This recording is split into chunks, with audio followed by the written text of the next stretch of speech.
In the name of my ancestors,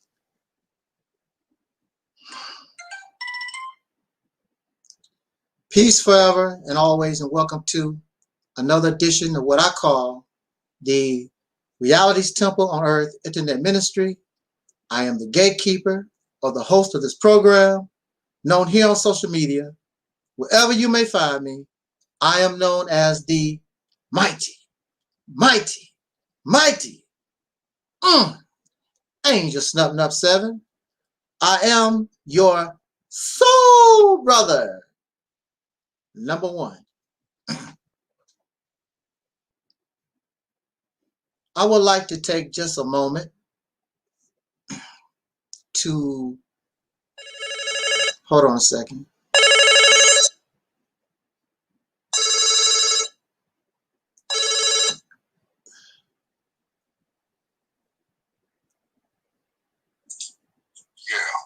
Okay.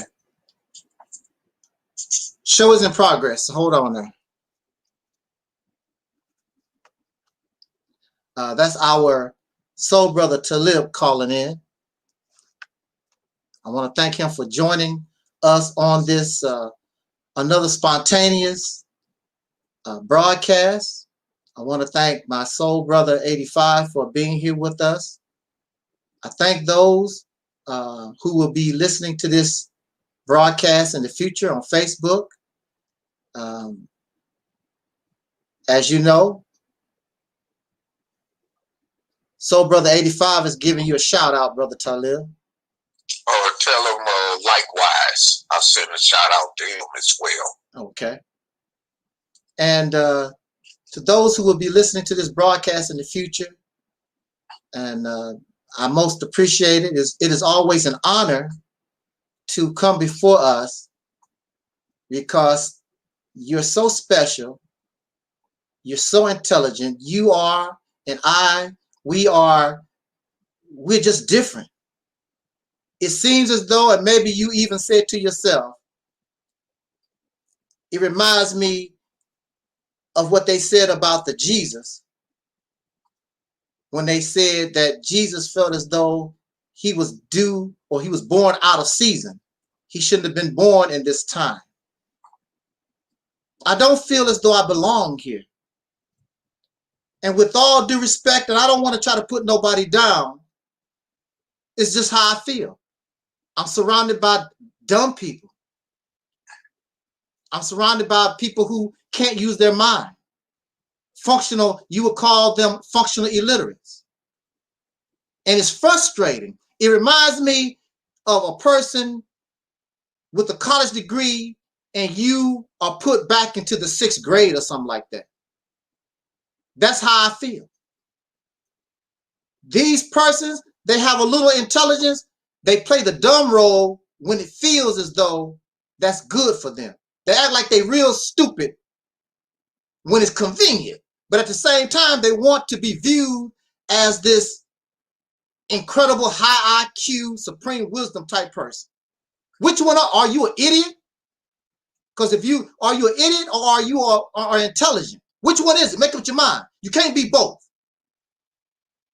So they want to try to play both roles side of the fence because they cannot answer certain inquiry. So again, I'm not trying to be arrogant. I'm not trying to make myself special or anything. That's how I feel. And see, have you ever been in a class and you were the smartest and the rest of the class couldn't keep up with you? And you sit there and you're bored because you are way beyond them and they cannot comprehend. And you try to help them, but their skills, their ability to comprehend, they're just not getting it. And so, to be fair to the child that is beyond that, you have to push that child from the 4th grade to the 6th grade, from the 6th grade to the 8th grade. You have children right now that's teenagers in college, 16 years old, sometimes 15. They are beyond their classmates. When we come here, those who come here, we are beyond our classmates. They like us. They get frustrated because they cannot comprehend. Why do you think that way? Why you want to go this way? They cannot comprehend. They want to stay in the 6th grade when you're ready to do college level work.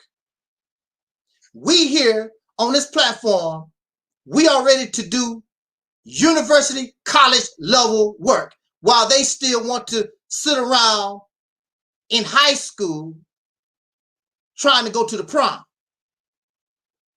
When we are in college studying, gaining the skills so that we can be adults and take care of ourselves and not blaming mommy and daddy. Every time you talk about blame the white man, always keep the white man in your mouth constantly. We already know that. We've been talking about the white man for, well, who knows how long? We already know the white man do this, and we already know this. What are you going to do about it? How are we going to get out of the situation? That talking about that constantly 24 hours a day, talking about Sandra Bland, talking about Sean Bell, talking about Trayvon Martin, George Floyd, that don't change your condition. And they don't have to worry about it no more. They're not here with us no more. That's how I feel. There are those who, because of this warped, distorted mindset, want to clown me and get upset with me because I wear my karate gi.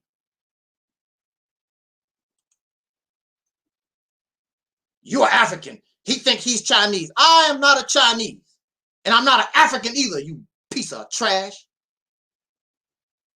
I purposely wore my karate gi to do this video. Because this karate gi represents fight, and you don't have none. It represents fight. It represents fighting smart. I'll give you an example. Many people, out of fear, when they are chased by a dog, they automatically run or try to throw a rock at the dog or whatever, make the dog more mad. That's an emotional reaction. You ever see girls fight and some people fight? They just throw their arms and legs and just punch and just hope that they hit.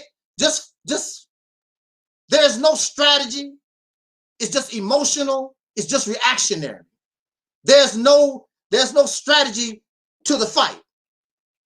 In martial arts, and some of y'all are martial arts, that would make this whole thing even more pitiful. Because martial arts, karate, jiu-jitsu, whatever you, jiu-jitsu, I guess that's how you pronounce it, Yikundo, whatever your martial arts you practice, it is a strategy. It is a discipline. So a few years ago, I was driving in California and I was looking for this place and there was no place to park my truck. So I took the truck down a few blocks, got out, and I walked to the business to make sure that was the business I was going to. It was in a commercial residential type area. I just wanted to be sure because I don't want to take, this truck is too long. I want to make sure that I can get in and get out. So I went to the business. It was the place where I needed to go. So on my way back to the truck, I'm walking by this fence and it was two dogs barking. And they was behind a fence. So I'm like, whatever, you know, dogs barking behind a fence. So I'm walking next to the fence and they barking. And I'm still don't care because they behind the fence. I'm safe. The fence is pretty tall. So I'm not even worried about the dogs jumping over the fence or anything. So I'm just walking. And plus I'm tired. So I'm going down the fence and the fence come to an end. I'm like, what? There's no gate? That's the end of the fence? And when I come to the end of the fence, I'm right there with these dogs. And I'm like, oh no, what's up with this? So the dogs start coming towards me. Now one dog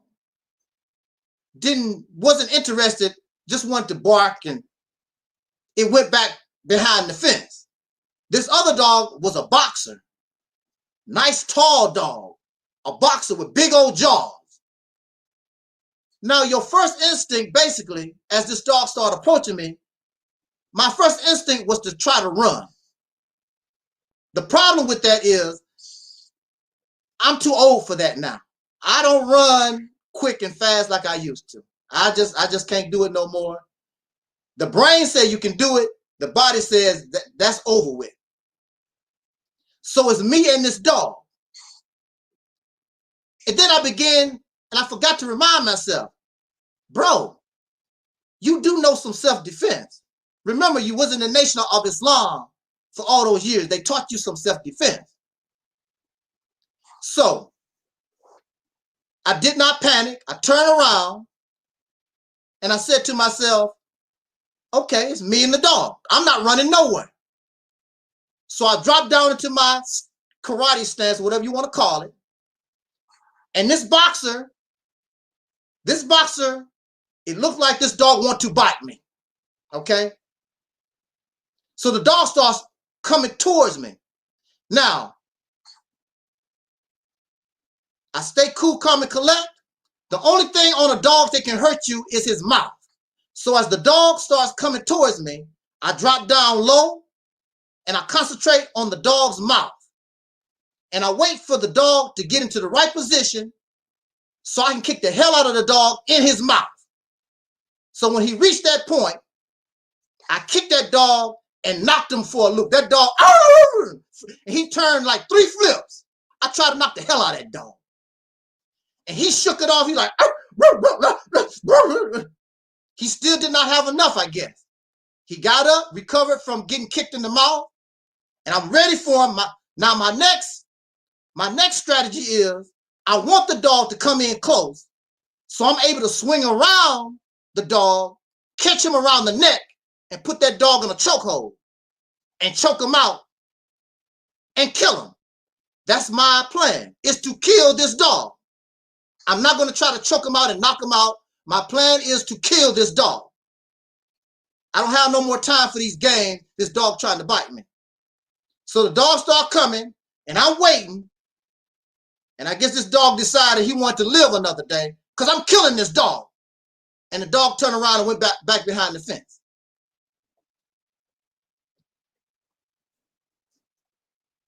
So the karate gi represents fight and strategy. And you don't have none. It's not about being Chinese. It's about a strategy. It's about being flexible in your mind. And the sad thing about it is we talk about we Africans or whatever. And many of these people, they still eat spaghetti. Oh, well, you see, the Africans was the first one to. No, they did not make this. You eat something that the Italians created. You did not eat no noodles, no pasta that some Africans made. You eating spaghetti, hamburgers, and hot dogs or whatever. Whatever European food, you still eating it to this day. But I can't wear a karate gi. You need to get out of here with that foolish, that silly stuff. When you are in martial arts, it teaches you that everything has an Achilles heel. And you fight, you don't fight, you fight to make your fight easy. You don't fight to make your fight hard. When I was in the Nation of Islam, or you are in any martial arts class, we are taught to make that fight last short as possible. Break a leg, break some ribs, take this cat out fast as possible. You don't want to huff and puff. The human body has all kinds of weak spots. Some of us, when you boxing, the difference between martial arts and boxing is when you're in boxing, you hitting areas that's not weak. In martial arts, you are trained to target the weak points in the body. I'm going to say that again. In martial arts, we are taught to find and hit the weak parts in the body to drop your opponent down quick as possible. So it's the same thing in liberation, the same thing in the struggle. You understand your enemy, you find his weak spots and take them down. We don't do that. We just swinging and hollering and screaming like a woman who's getting raped because she's facing a superior opponent, usually a stronger man. She's just swinging and hollering and screaming, and that's not going to work, lady. Now, while you're in the struggle, see if this woman maintain her cool while this man is trying to rape her or whatever. There's parts of the body you could target and take him out.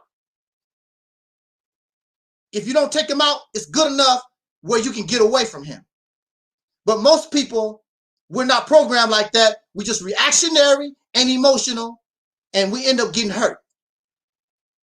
Martial arts, that's what the purpose of martial arts is, to teach us to try to, like Bruce Lee say, find your emotional tense. Stay cool, calm, and collect. Remember, that's why you practice martial arts. So it can become, so you don't act reactionary. You just go through the motions. Not because of you just simply reacting. You remember, okay, this is the weak point here. Okay, I'm fighting this guy. He got this open. Same thing in basketball. You take advantage of your opponent's weak points. But you don't hear me though. Because see, I'm not of this world. I really are. Talib is not of this world. So brother 85, we're not of this world. Brother Twin, all of us who come and listen under the sun of it, we're not of this world, because these people are too dumb for us. Too emotional, too reactionary, too spookified. We are not of this world. But it is us that can get us out of this condition. All these reactionary, emotional, money-hungry type folks, they're not going to do nothing for you. Let me say this, and I want to give the pass the mic to keep talking for a minute. Let me go check on something. Yeah, go ahead. Quick.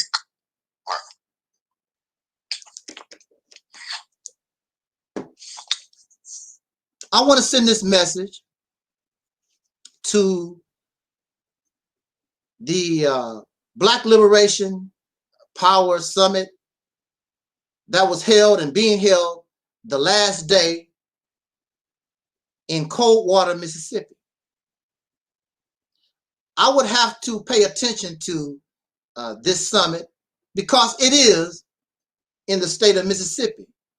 And if ever the people decide they want to do what is in their best interest, then these who are already, most of these who are residents of the state of Mississippi, they would be very important. So it would be wise for me to keep an eye and associate with the brothers and sisters who are participating and part of this Black Liberation Summit.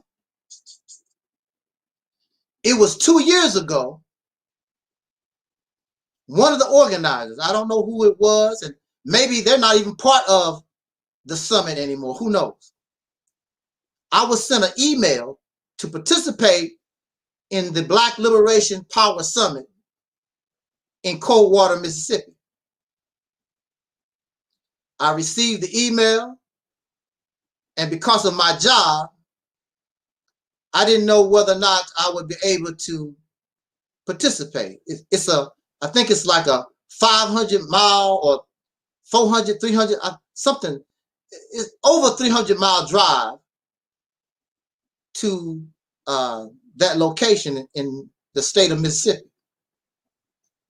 Even so, I talked to Brother Talib about it, and I asked Brother Talib if he would be willing, if I can't go, would he represent this platform, and I would pay the cost, and he would represent this platform and go and participate in the Black Power Summit. And Brother Talib said that would not be a problem. But I never, after that one email, I never did get any more replies or responses from that person. I wonder why. I wonder why. In the email, what brought me to their attention was Operation Exodus Mississippi campaign. So I had the title Mississippi, of course, in the title, and that's what brought us to their attention. Now, why would you email somebody like that and then you don't communicate anymore? I don't know. So but nevertheless, it was somebody else, and I don't even talk to the brother no more, but he was associated also with that summit, and I haven't heard from him anymore since then. But he also asked me to come and participate in that summit. So I did ask Brother Talib, would he represent? But also at the same time, I had questions, because to be quite honest, I'm tired. I have been around this environment for a long, long time. I'm tired of speeches. I'm tired of debates. I'm tired of all discussions and these meetings and summits and all. I'm tired of all that. Been doing that for years. And where are we at in 2020? I'm back, brother. Okay. We're nowhere. Do you remember, Brother Talib, when I received that email from that Black Power Summit, and I told you if I couldn't go? Yeah, that was supposed to be held in Atlanta. No, at the time. No, Coldwater, Mississippi. Okay, yeah, you did. Yeah, I remember. Yeah. Yeah, and I asked you, would you go if I couldn't? Right. Yeah, so that's what I'm talking about.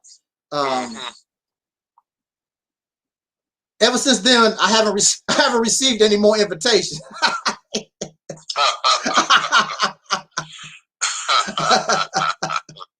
Matter of fact, they didn't even respond. They didn't even respond because I wanted to see if you wanted to go, and I emailed the brother, whoever the organizer was, to get more information and see, you know, if we decided we wanted to do this, how we gonna set it up. Never heard from him no more. And I'm not gonna play ring around the roses. You contact me. I'm not contacting you. I'm not gonna try to call these numbers, contact numbers.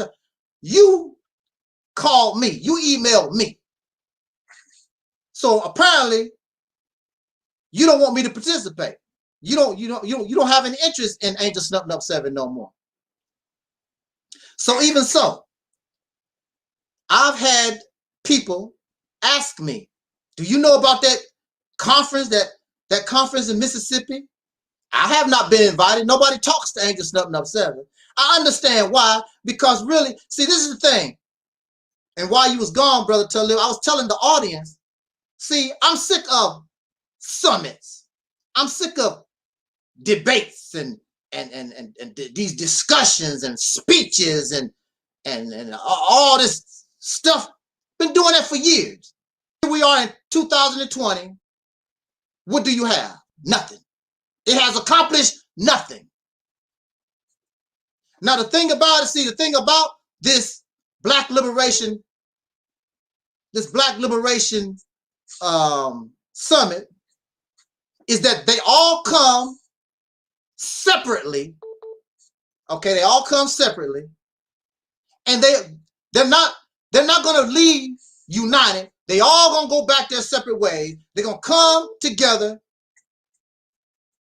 to feed off each other's ego. Ooh, brother, what you said sure sound good. Sister, you sure told the truth.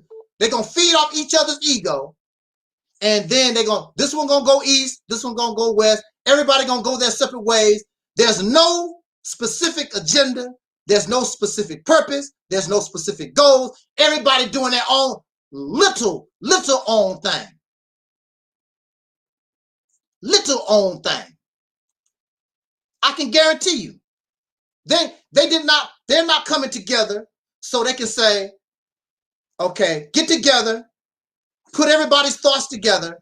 How we gonna mesh this to make it one thing? All of us work together, one purpose, one goal, one vision, win or lose. They're not gonna do that. This group gonna go and do their thing. This group, I'm not into that. I don't need nobody to tell me, oh brother, you sure sounded good. That was a good speech, brother. You showed. I don't want to hear all that stuff. I don't care nothing about that. It does nothing to solve our problem. And so we getting ready for Black Liberation Power Summit #5 next year to do the same damn thing that you did this year. Except we're going to have a report. Well, what did you do in a year? Well, my chickens laid 6 more eggs than normal, and report with you what everybody did separately. Instead of having a chicken farm and say, this is what we produce. We don't have to buy chickens or eggs from our oppressor no more. We got a chicken farm. And we're growing so fast, pretty soon we are going to be in direct competition with Purdue and Tyson. That's what I want to hear. And we're doing this together. So-and-so is handling the accounting. So-and-so is handling the publicity, marketing. That's what I want to hear. We all doing this. We're doing a chicken farm, and all of us doing it together. I don't have to buy eggs from the white man no more, because I'm producing my own. But that's not what you're gonna get when you talk about this summit. What you're gonna get is so-and-so did their thing and so-and-so. That's not gonna get you nowhere. And everything that you're doing, even the chicken farm, is small. If we was able to get together and build a chicken farm on the level of a Tyson chicken or a Purdue or something like that, that don't do nothing for us. It don't do nothing for the 40 million plus. We can get a few eggs and some chicken, but that don't do nothing for us. It's too small. But then you don't expect anything big when you use the word black as your foundation. Black is a racist term in relation to race. And it came from our oppressor. And you using it as a like it's a beauty mark or something. I'm not black. I'm not a skin color.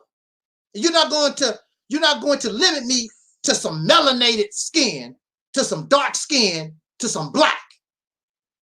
Unless you're a racist. And most of these people, that's what they are. They racist wannabes. You're not going to limit me to black.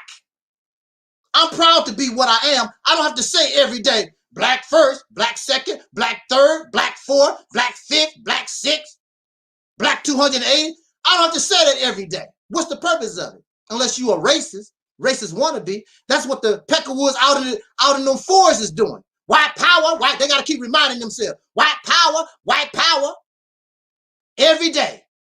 Because they racist. And these people are racist in training. Black power, black supremacy, black, we the black, African, black, Pan-African, black. What's the sense? You are just as sick as the people that you talk about. Just as sick. Matter of fact, you're probably worse. Because you think that this is healing you. It's not. It's making you more sick like them. and you are rigid and flexible in your mind. So when you look at a karate gi, that Negro think he a Chinese. No, this Negro is thinking I'm flexible, strategy. And I have no bias against any Chinese. I have no bias or prejudice against white folks. I have no bias or prejudice against Africans. I have no bias or prejudice against anyone. Whatever tool, I'm flexible in my ability to use my brain, find the tools that I need so I can bring us the right solution to my problem. You're not like that. So you've been wearing these clothes, African dashikis, and I heard that the Africans did not even create the dashiki. I heard the Negro did it. Took some clothes, put them together to make it look like, because what is the African dashiki? What country do it represent? Because everybody in all these countries have their own style, traditional wear. Where do the dashiki fit in? You have over 50 nations in Africa. Who knows how many tribes? Where do this dashiki fit in? As soon as the people on the continent see the dashiki, they know you crazy as hell. It don't belong there. They know that it's fake. It's some made up stuff. You can tell by the clothes, by some of these people on the continent, you know where they come from. Simply by the clothes, if you knew the fashion statements of the different tribes on the continent. The same thing if you went to Asia. All the different Asians have a different way of dress, carrying themselves. So instead of black liberation, because see, black was not designed to liberate. Black was designed to keep you a slave and keep you in the position that you are. And this is where you are at. Keep you on that slave-like level. Black is not designed to liberate nobody. Black comes from up out is the concept of racist. No, but see, brother, no, see, people in ancient Africa, Egypt, Kemet means the land of the black. Kemet might mean land of the black, but they were not racist. It had a different meaning, a different definition. They was viewing it in a whole different way. You viewing it as your black melanated skin, as a reactionary, emotional response to white supremacy, pink supremacy, or whatever you want to call it. That's why you do what you do. You're not using black in the context and Egyptian. And why would they trip off black when black is all that they know of? They don't know anything else. But black was created by races to show the difference and put levels on the people. Black, you have a low IQ and you're a savage. White, you pure, you honest, and all that kind of good stuff, to put everybody in these different categories so they can justify their terrorism, their inhumanity that they do to people of dark skin. And you can say, I'm making it to say what I know. You can, it's theirs, it belongs to them. Wherever you find people who rally around, I'm black first, Pan-African, whatever, I'm so blackity black. Wherever you find this black stuff, you find people divided, confused, violent, profane, all messed up. You can't get it together because black was not created to liberate. It was created to divide and conquer. And that's where you remain as a conquered people. Look.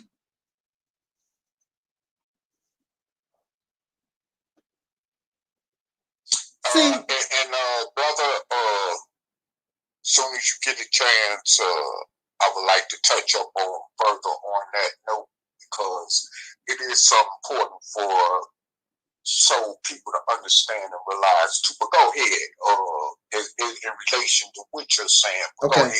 Yeah, hold that thought. I'm gonna try to go through this real quick.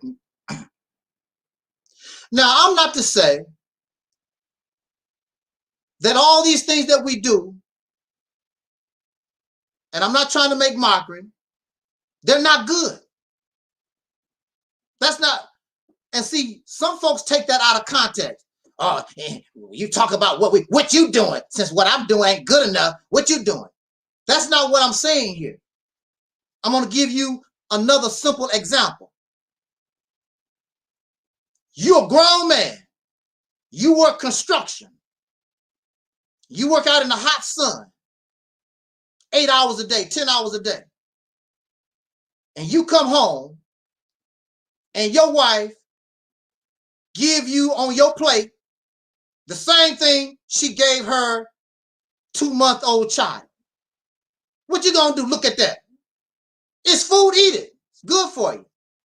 You got your chicken, little rice, broccoli. You looking at that.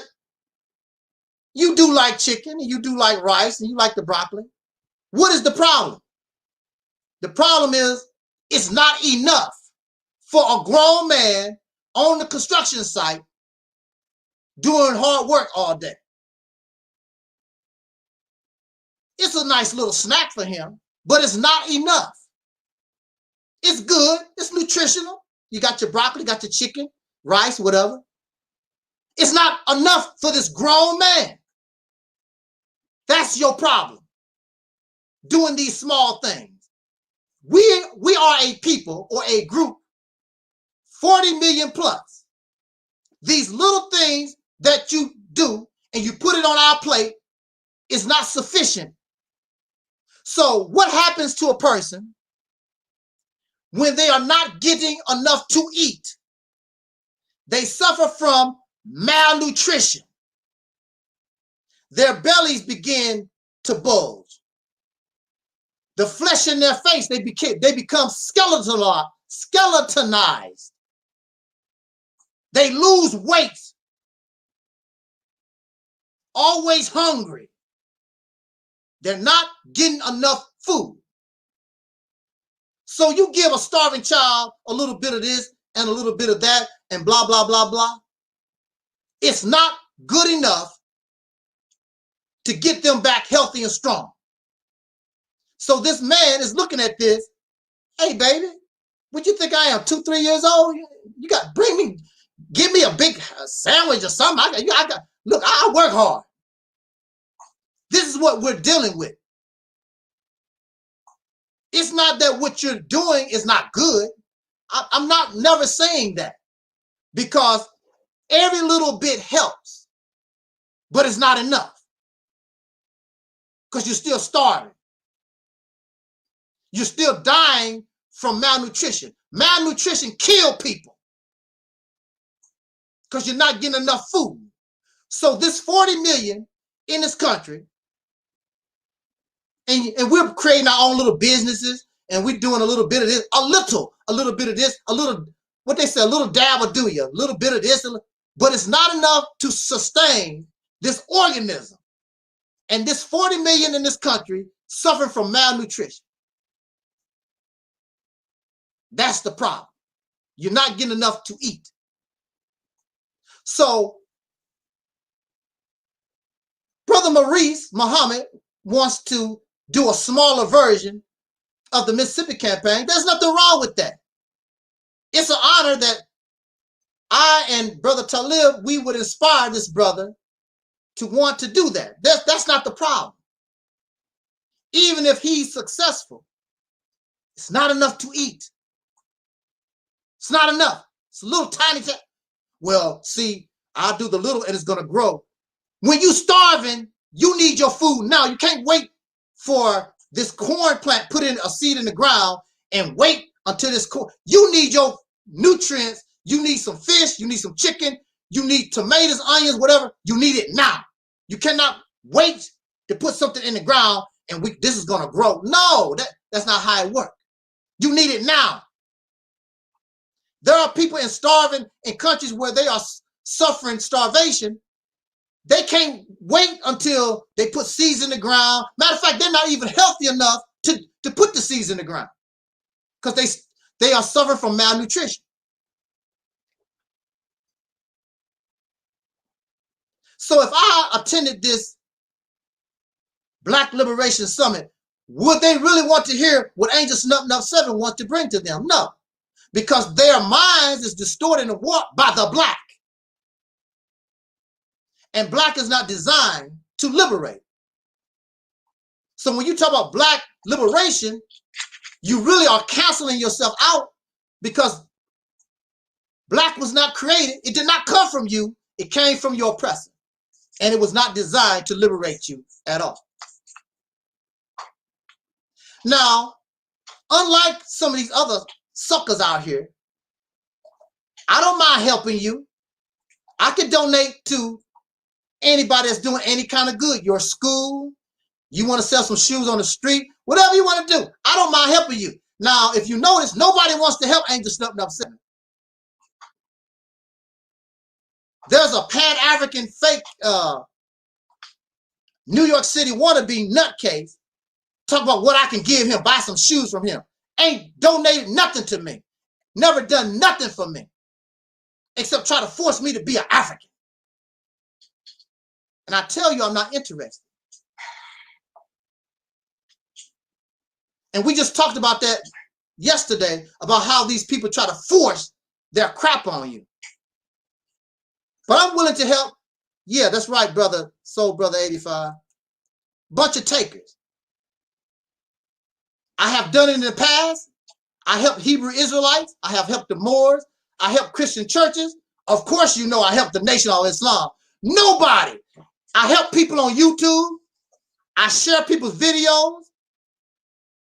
I copy people's videos. I share them. All different kinds of people on YouTube. Nobody.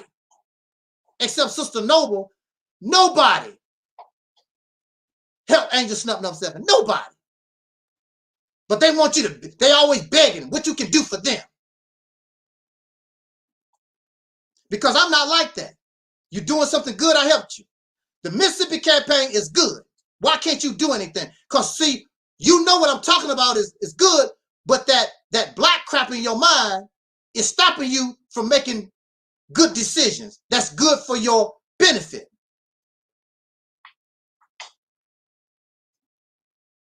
And you're going to lose. In the long run, you lose.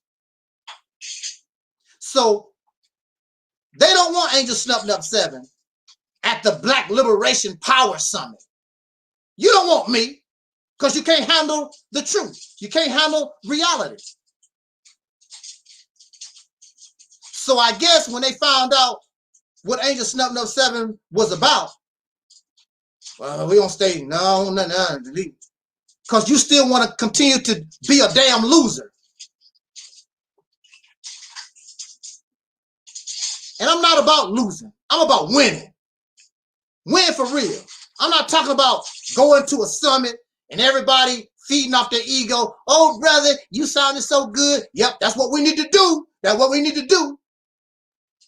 And nothing never get done. We come here to this summit. We come here to this meeting separately, but we leave together. There's a project, there's one project. We know the purpose, the goal. We have a vision. Let's do it, win or lose. They're not going to do that because everybody is arrogant. I'm the leader. It's my idea.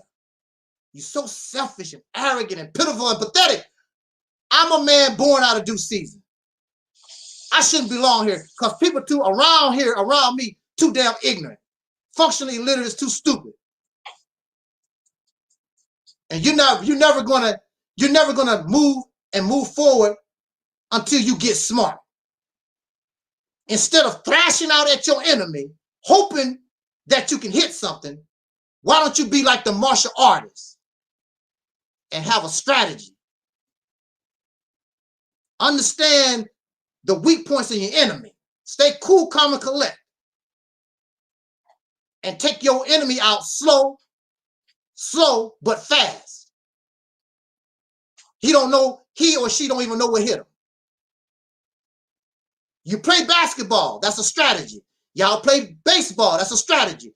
Many of you are in martial arts, football, whatever it is. It's a strategy. You play to win. You play checkers and chess. You apply the same thing to liberation. The same concept. And you will win. But in order to be a good martial artist, in order to be a good basketball player, you have to be flexible. You can't keep doing the same thing. You see it's not working. The basketball player, I gotta change my game. Liberation means change. Liberate is to make yourself free to cause a change. You want to change, but you don't want to change. You want to be liberated, but you don't want to change. That's not going to work. They go hand in hand. Why should you get liberated from this situation just to become a black version of where you just left? It defeats the purpose of being liberated. Went from one plantation to another plantation.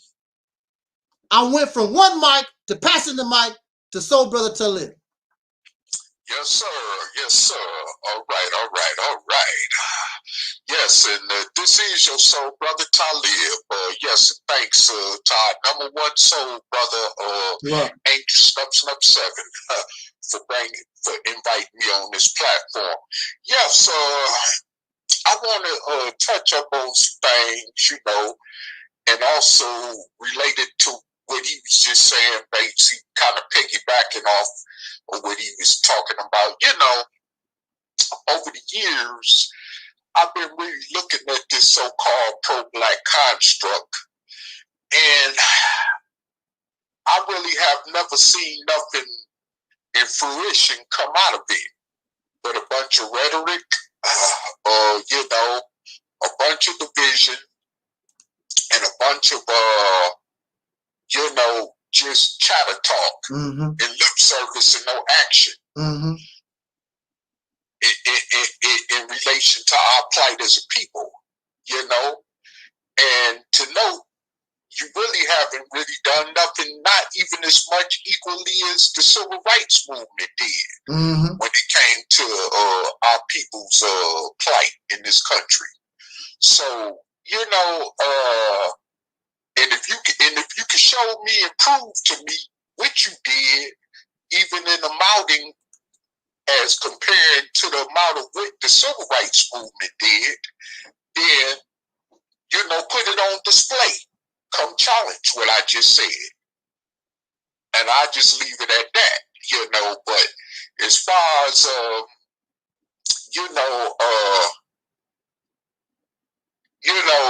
what's going on with that situation is that I've encountered different organizations in the past, not to even include the one that I called myself belonging to, which was the Nubian Nation, that was under the incarcerated Dr. Micah Z. York. But I encountered the Moorish Science Temple of America, the New Black Panther Party, the Nation of Islam, which our brother Angel Snub 7 once belonged to. I've encountered the 5%ers, and these other Kemetic ideologies, and nothing has come up out of it. I mean, nothing. Egyptologists, ain't nothing came up out of it. But like I said, a bunch of rhetoric. And it don't, and as far as when they say they love black people, and, we should look out for each other and all this and take care of each other and do this and do that. Well, their actions don't equate to that as far as the words that I just described that comes out their mouth. I have not seen no action in terms of where to benefit 44 plus million of us in this country when it comes to talking about loving each other, protecting each other, protecting our women and children, especially from the racists. I have not seen nothing solidly come out of that over the years that I've, been familiar with this pro-black construct way of thinking. And so, with that said, even the ones that's under that ideology. You know, I didn't receive too much love from them. I mean, it was a few individuals here and there. I have to be honest. It was a few individuals, and I mean individuals, literally, when I say that, here and there, that I dealt with, you know, that you know, reached out to me when I needed it, and even at times when I didn't need reaching out to, which I could be honest about. But at the same time, you know, they were there. But I can't say that about them as a whole. And I cannot say that about them in terms of, you know, their ideology, because I saw 90-some% more of hypocrisy than I saw them stand true to what they claim they believed in. And this is what made me take even another look at comparing them even to Christianity. Because at least the Christians did more than they did, even when it came to the religious aspect of things. You know? And like when it comes to mass soup kitchen lines, mass food pantries, most of that stuff is funded by Christian organizations around this country. Yep. Muslims don't have no mass network around the country. You know what I'm saying? But you talking about this ideology under the special nation Islam that we got to feed our people. Within where's all them wholesome bean pies and bean soups at? You understand? And whole wheat breads when our people need it when they starving, like the brother was talking about. Where's a mass chain network of that? Especially in the time of this pandemic. That's when it. You know, you would think the Nation of Islam would be at work, right, making sure that it's mass productions of food pantries, because our people is too poor to afford the better quality of food, as they say. You know, and then on top of that, you know, or they just can't afford it, or they some of them can't get no food stamps because of their record or whatever. Or some other type of, you know, stumbling block, you know, to make sure that they stay fed properly, at least. You know what I'm saying? So where's the Nation of Islam? Where's even the Moorish Science Temple, who do get out in the streets and feed the people? But I would have to say that that's, you know, not from the heart. As far as the reason that they're doing that. I just want to perfectly make that clear. The reason they're doing that is because they're putting on the front by hiding their dirty laundry behind that and the actuality of what they're doing, which is another subject for another time, okay? But, however, the Nation of Islam had this thing about, you know, farming, you know, feeding our people and all this. Well, where's state farms at? I ain't just talking about in 1 or 2 different states. Where are they farms at nationally? Where's, like I say, their food distribution at nationally that covers all these states? You know where our people are, where 40-some million of our people are, that need to be fed and that need to stay fed, you know, with proper nutritious food. You see what I'm saying? Where are they at? See, this is what I'm talking about. And then all them billions of dollars, like you say, that went through Farrakhan's hands, and the millions that went through even Elijah Muhammad's hands when he was here. Where did all that money go?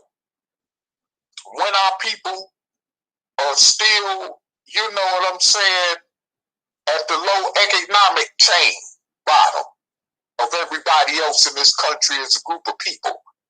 You know what I'm saying? And this is the reason why you got crime in the black community, okay?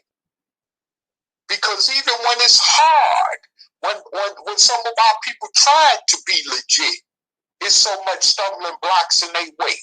But you had organizations like the Nation of Islam that was supposed to provide an outlet, for them, so they wouldn't have to resort to that, right? What happened to that ideal?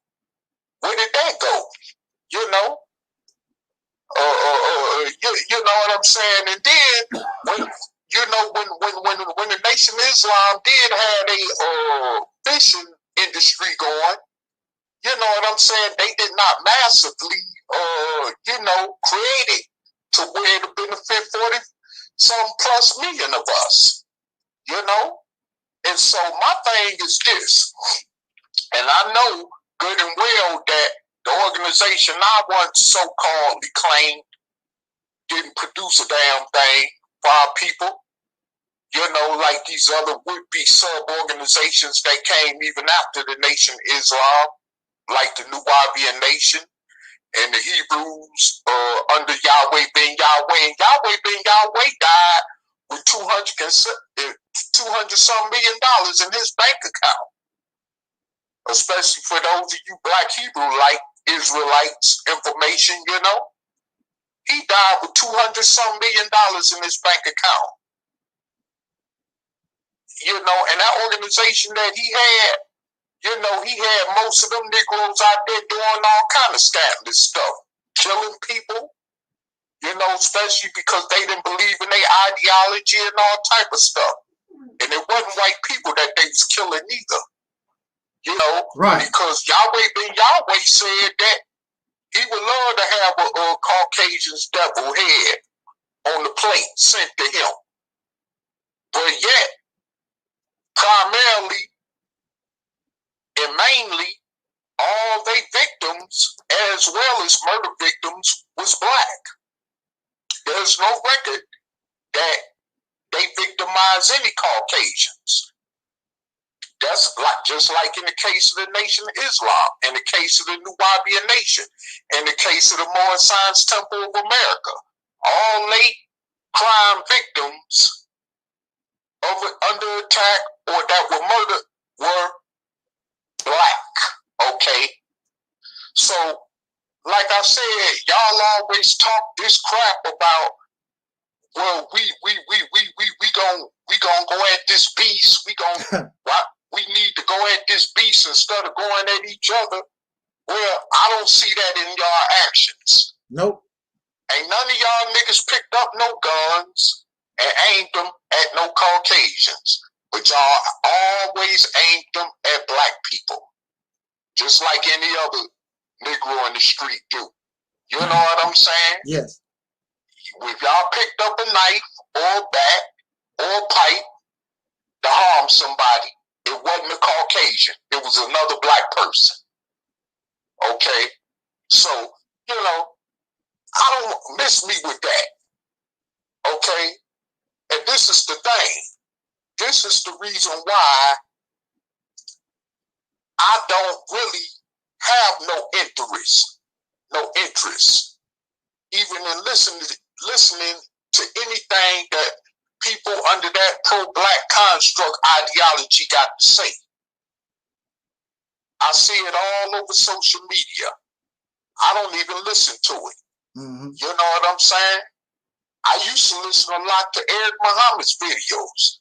That brother out of Atlanta with his group called Temple 15 or whatever. I don't even listen to them no more. Because 99% of it is, religious talk that don't amount up to nothing. Right. It ain't keeping the peckerwood from busting you in the head. Every time you see the N-word, you see what I'm saying? So, or gunning you down just because he see the N-word. You see, so my thing is that I don't want to hear none of that. Until I see action. And this is the reason why the average common Negro don't want nothing to do with that pro-Black ideology. Mm-hmm. And it make y'all wonder, right? Well, look, they watch y'all. Just just like everybody else do. They ain't totally stupid now. To where they not seeing what's going on. They watching you too. And when you put that example out there, the first thing in their mind is, well, damn, I might as well just stay out here in the streets and keep being Pookie and Ray Ray, keep being a gangster and a thug. Right. Or selling dope. You know what I'm saying? Because it ain't no different than what y'all doing, basically.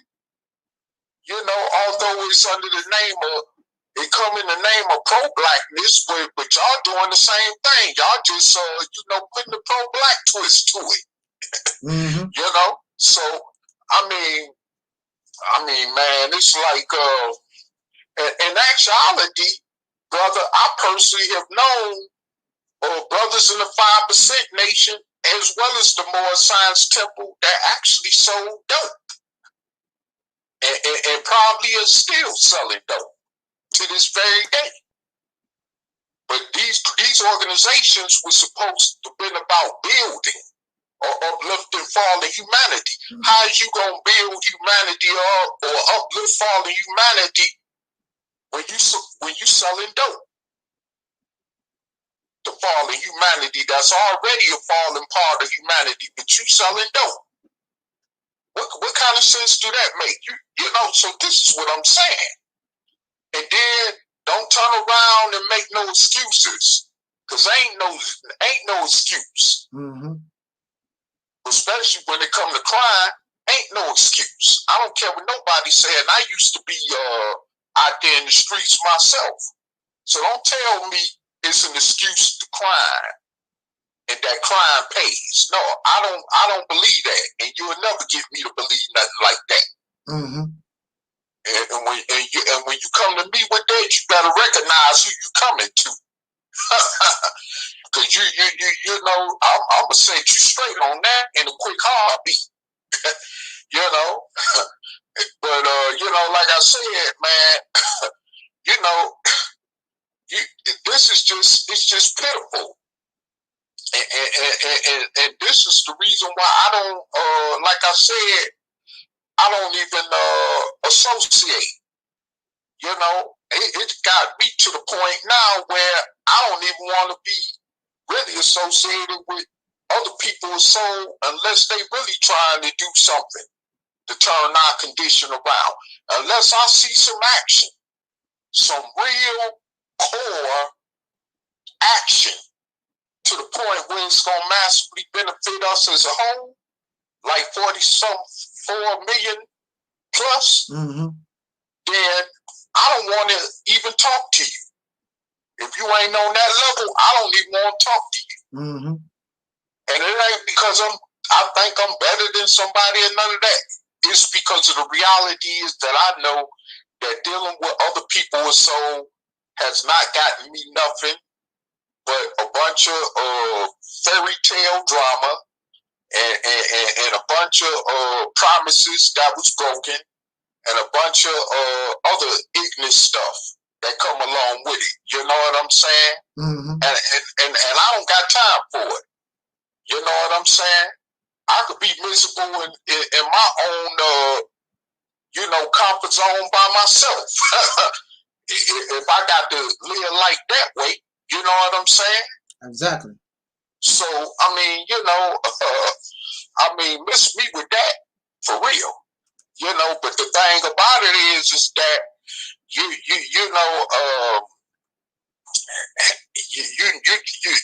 you keep complaining and moping and griping, and most of you that speak from that pro-black ideology, platform, you always talking about what's wrong or what's going on in America, like Ed Muhammad do every Sunday from behind the rostrum, or like Farrakhan do from behind the rostrum, or like some other Negro in the Nation of Islam do every Sunday behind some rostrum at some so-called temple or whatever, and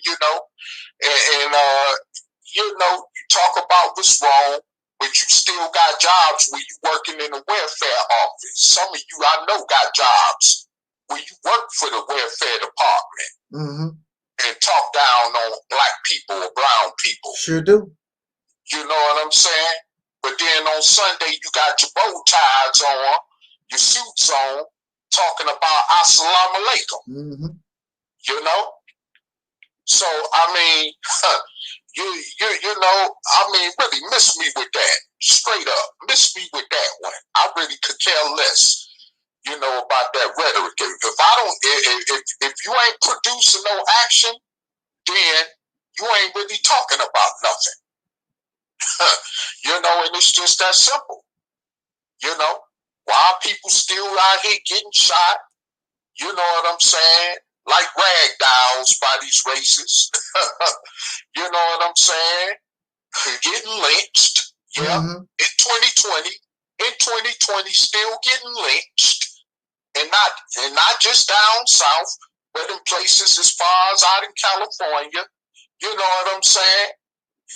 Our people still coming up, lynch hanging off a tree off some pole or somewhere in America, actually. You know what I'm saying? And you Negroes still living in fairy tale land? Mm. You know, maybe it need to go back to 1920. Mm. For real. Maybe it need to go back to that point in time. But then even if it did go back in that point in time, it would wake you Negroes up, because you Negroes don't believe that doo-doo stink. Right. You know, so it still wouldn't even wake y'all up. You know, and this is the thing about it. You know, y'all think this is some kind of game. This is not no game. And we are under an all-out attack. And y'all on social media clowning around, playing games, ain't talking about nothing, mm-hmm. but a bunch of BS, you know, a bunch of bull-doodle. Mm-hmm. You know, and it ain't got nothing to do with changing our plight for once and for all. Right. What we've known it as for over 400 years as a people in this country. You know, matter of fact, I know that we are in a situation as far as this president we got, but you got to understand, the next president get in there, as usual, they not gonna have our best interests at heart, nor out there in the front before anything else. So, you know, what we need to do is establish control of a state, like me and this brother been talking about, like Mississippi, where we can get some things done. Mm-hmm. More than what it would take up under this systemic racist system that we find ourselves under in this country, you know? But you don't know how to come together to do that because you're too stupid and too childish. Mm-hmm. You know? You don't know how to come together and do that. So what you do? You want to keep blaming the cracker. Them days is over with, right, brothers and sisters. I'm here to tell you, them days is over with. We're blaming the white man. Mm-hmm. This is not 1865 no more, brothers and sisters. Wake up. This is 2020. Okay? And we over halfway going toward 200 years. Mm-hmm. Since 1865, and we still ain't got it together yet. As far as what we need to do to change our condition around from what we know it as, then hey, like I said, the days of blaming somebody else is over with. As they would say in the street term, partner. Mm-hmm. You know, them days is over with. For real. You know, because I mean, we ain't you know, ain't nobody giving us nothing, ain't nobody giving us no reparations, you know, and majority of these white folks don't even want to hear what you got to say. To be truthful, yeah, you got some out there that's in the marches, like with the like with the Black Lives Matter movement and all that. But in all actuality, these white folks mostly is comfortable just based on their skin color. They know the reasons why they not dealing with the stuff that we got to deal with because of the position that they are in as a people. Mm-hmm. That's why they don't have too much to say or complain about. And when they hear us saying it or speaking about it, that disrupts their normal comfort zone. Right. That they in. You see what I'm saying? So, you know, like I said, they really don't even want to hear what you got to say.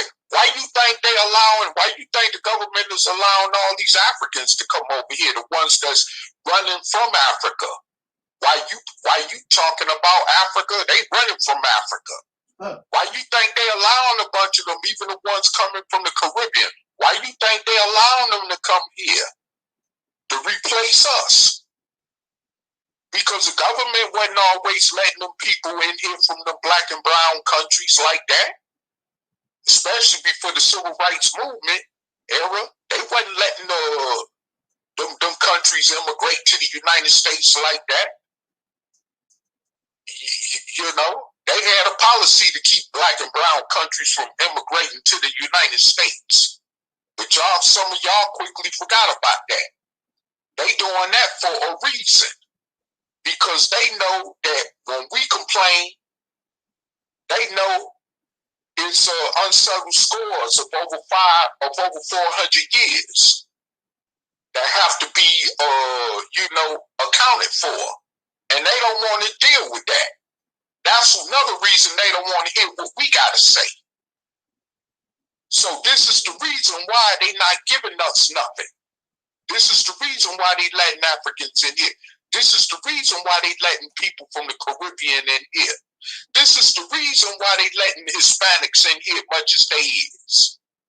Don't let that fake out news where they trying to stop the Mexicans or the Central Americans from coming here fake you out.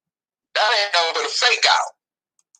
That ain't nothing but a big distraction to keep you away from being focused on our plight as black people here, as soul people here in America, which has always been America's #1 problem since America created it in the first place anyway.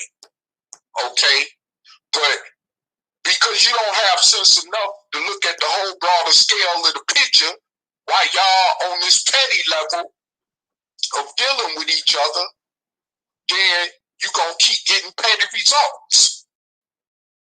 And again, like I say, you're going to keep getting the results of getting cracked in the head or getting shot up because somebody see the N-word.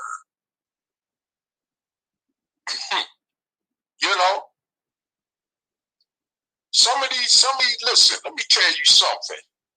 Some of these police, and I ain't even just talking about Caucasian cops, even some of these black cops out here will admit that the reason they treat black people more worse than they treat white people is because they get paid an extra bonus too, according to their job description, okay? And so they don't care nothing about us. They don't care about how much you get out there and march and protest. What they gonna do is they gonna be implementing laws like they've been doing to make protesting a felony. You must ain't been hearing about that, have you? You see, but y'all say y'all got the information. Y'all say y'all got the information on a lot of things, but y'all just simply ignore stuff like that. See, this is why we need our own safe haven. We need a state behind us. We don't need no business. We don't need no job. We don't need no bar. Like you said, a few chickens and eggs to hatch. We don't need that. We need a state behind us. Yeah. We have plenty of that with the state behind us. That's right. And next thing you know, we have another state behind us like Alabama next door to Mississippi, like Georgia, and so forth and on. Next thing you know, we'll have a country behind us if we do it right. Mm-hmm.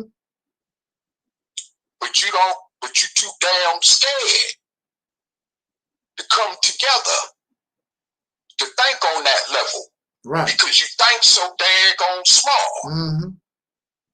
You know.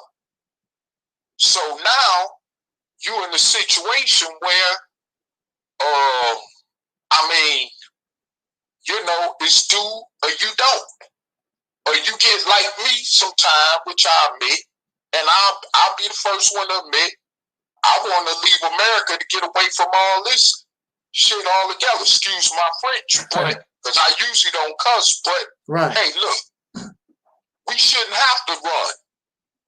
We shouldn't have to leave America, right. Even including those expats, those soul people who have already left America. They shouldn't have had to leave America. They should have had a place to stay in America where they could feel protected, where their families could feel protected from racism and all that. Mm-hmm. At least to the point where we wouldn't see what's going on every day with us as people in this country. Mm-hmm. Yeah, of course, we know we're not going to be able to stop racism 100%, but we will be more protected from it than ever. Mm-hmm.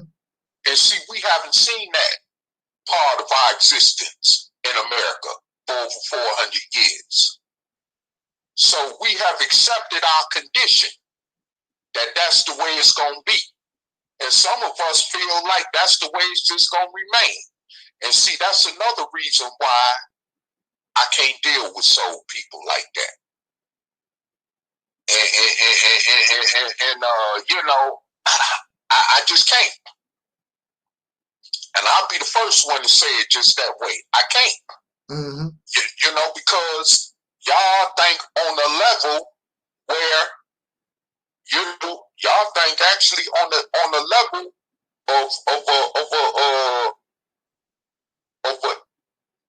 a retard, really. And no disrespect to people that word is you know, synonymous with. No disrespect to them at all. Mm-hmm. Okay, but that construct, that mentality, in other words, is what I'm contently labeling it as. That's what y'all act like. Mm-hmm. You know what I'm saying? And y'all are better than that. Mm-hmm. Most of y'all are better than that. There is some very gifted, talented people among us as a group of people, far as soul people go, right, in this country. Very talented, very smart, educated. You know what I'm saying? Mm-hmm. And you acting like that. You even got the resources to where you can help get together where we could take control of a couple of states. Mm-hmm. You see what I'm saying? But again, it's because of greed. Or I got mine, get yours. Mm-hmm. You know what I'm saying? You even got those like Polite, who come from the black construct, pro-black construct that think that way. You leave the East Coast like New York and go way out to Beverly Hills and forget all about where you came from. You know what I'm saying? Mm-hmm. You got Farrakhan living in a mansion, not in the south side of Chicago, but in the suburban part of Chicago. You see what I'm saying? Mm-hmm. Even Elijah Muhammad stayed in that same mansion, by the way. Mm-hmm. If y'all didn't know that already, you know. But I'm just saying, you know, I mean, and then this is the crazy part about it. You got the Nation of Islam, who claim to be about the economic upliftment of soul people. Okay, but these restaurants you got, especially in Chicago, which I heard they food is pricey as hell. Yeah. Now, you know them people in the South Side are struggling, but you got a restaurant right in the middle of the heart of the ghetto where you walk in there and the food is pricey. How you expect to stay in business like that? Yeah, this is what I'm talking about. Mm-hmm. Backward stuff. You know what I'm saying? And then you supposed to be, your teaching's supposed to be against sport and play. But you got video, you got people paying tickets to go up in there and watch Floyd Mayweather pay-per-view fights. Mm. Yeah. Yeah. Yeah. Yes. Yes. You know what I'm saying? So, I mean, come on. Really? I mean, y'all ain't no different than the average Negro. Y'all just about materialism. Just trying to stay comfortable in the bosom with this races. But you always talking that crap about you want to separate from the races. You know what I'm saying? You go ahead and sleep, but my mother... Say that again? Go ahead.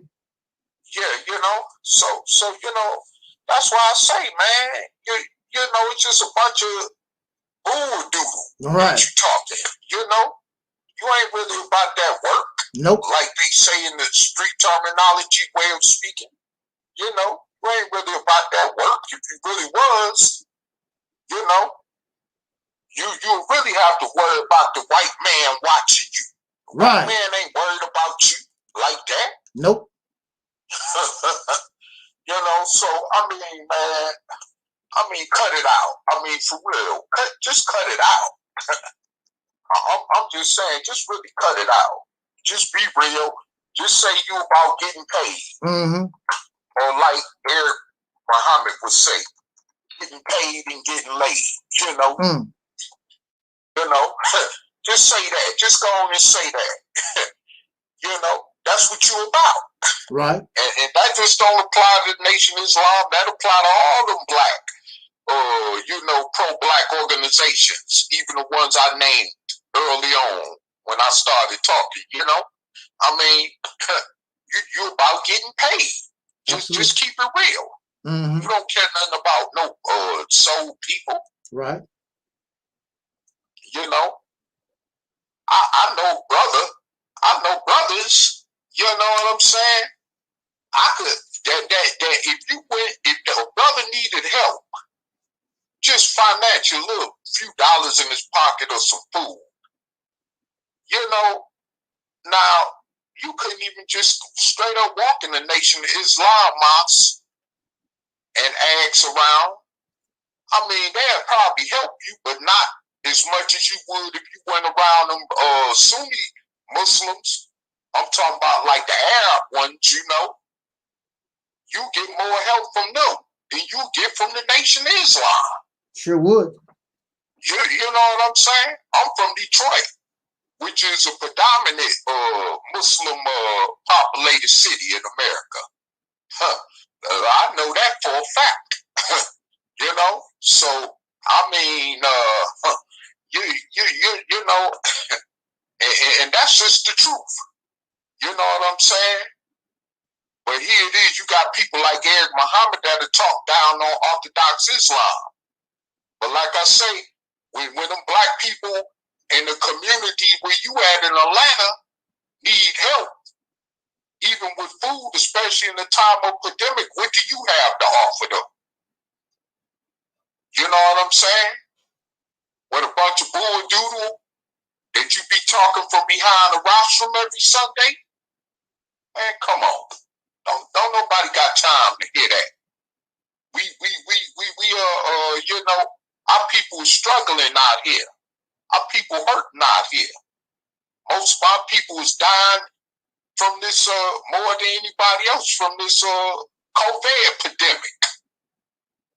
Even according to the federal government statistics, from the racist statistics, okay? They said that more of us as soul people of soul are affected by this than anybody else in this country at a high rate, okay? And you wanna, and you know, they don't, and not only medically wise, but job wise. A lot of us lost of jobs and stuff. What do you have to put in place of that? You know? Just tell me. See, this is why none of them platforms want to align with us, brother. Like you was talking about them people in Coldwater, Mississippi. You know, that's why them platforms don't want to align with us, because they know we gonna keep it real. You know, they don't want to hit nothing else because they know we gonna keep it strictly real. We ain't gonna sugarcoat, and we not gonna shortcut, and we not gonna cut corners or play games. Absolutely. You know, so I mean, it's like, you know, either y'all get with the truth and act and start putting some action behind the truth, or basically just shut the hell up. Absolutely. Right. And keep living like the everyday Negroes you is, like you say, getting up, going to the 9-to-5 plantation. And even most of you people in the Nation of Islam, y'all talk that do for self, but most of you work for the Caucasians, sure or for the racists. You know, but I'm gonna rest my mic for a minute and let you take over, brother. Okay. Thank you for that commentary. Yes, sir. Now, this is Coldwater, Mississippi. They having a summit. I would think they would find some kind of joy. They'd be happy because the focus is your state. The focus is we want to take control of this state for ourselves. You think they would be happy to do that and have a plan, because there are those who tell me, what's your solution? And I tell them the Mississippi campaign. And I send them, I'm not going to sit here and explain everything personally over and over again. Why should I do that? That's the purpose of videos. Now, you want to study John Henry Clark, and you want to study Malcolm X, and you want to study about 5,000 years ago, whatever.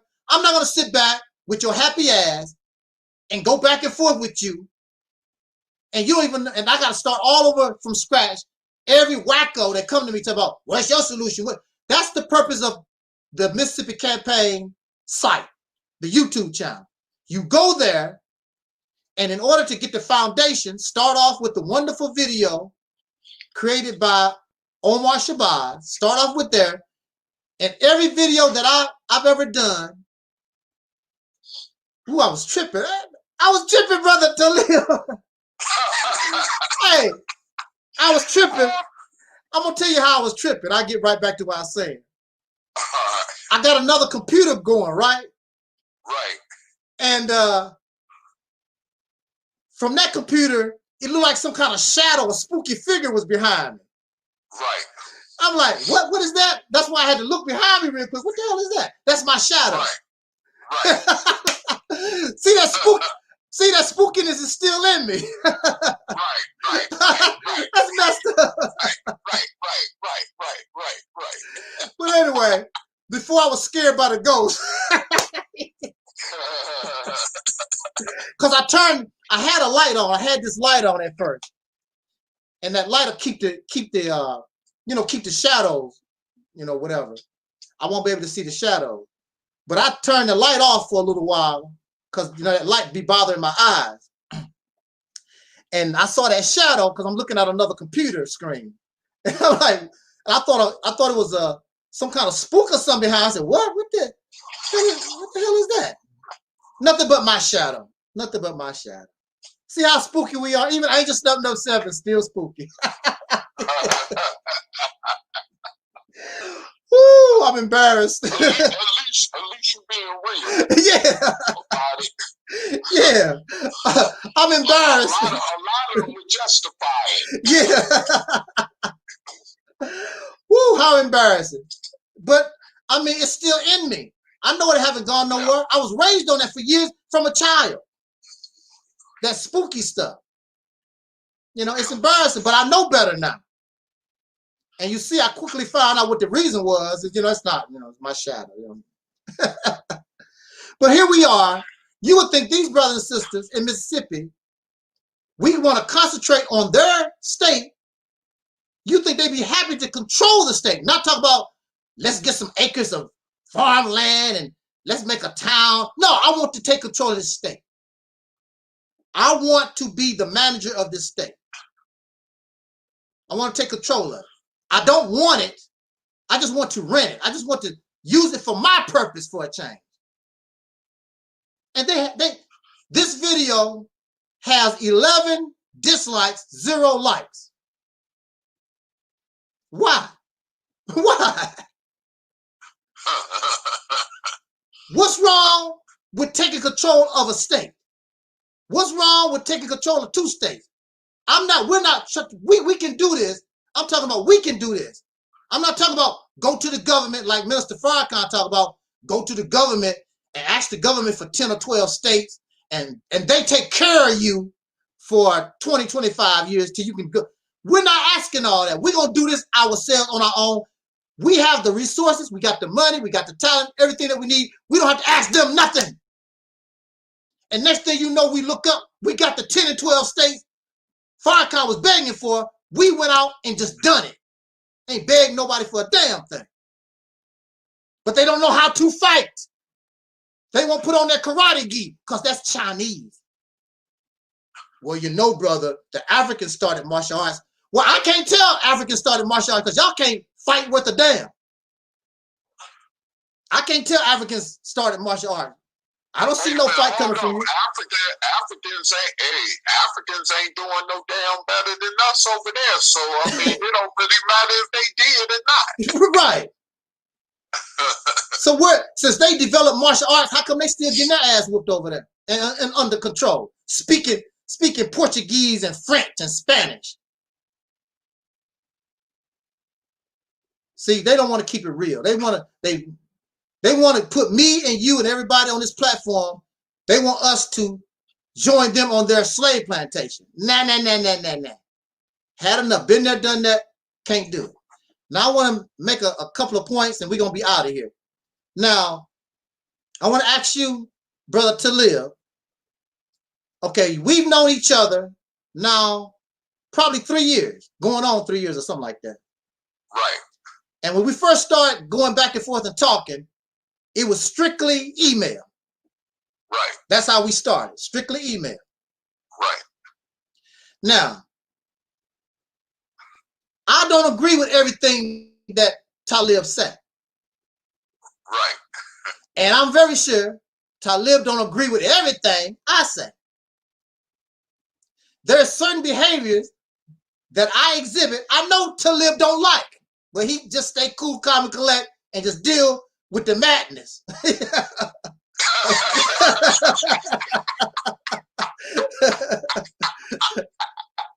See? Okay? We know this. But you see where Brother Taalik is at. Okay? You see where we're at here. Because we brothers. I'm not perfect. I say stupid things. I do stupid things. I'm a human being.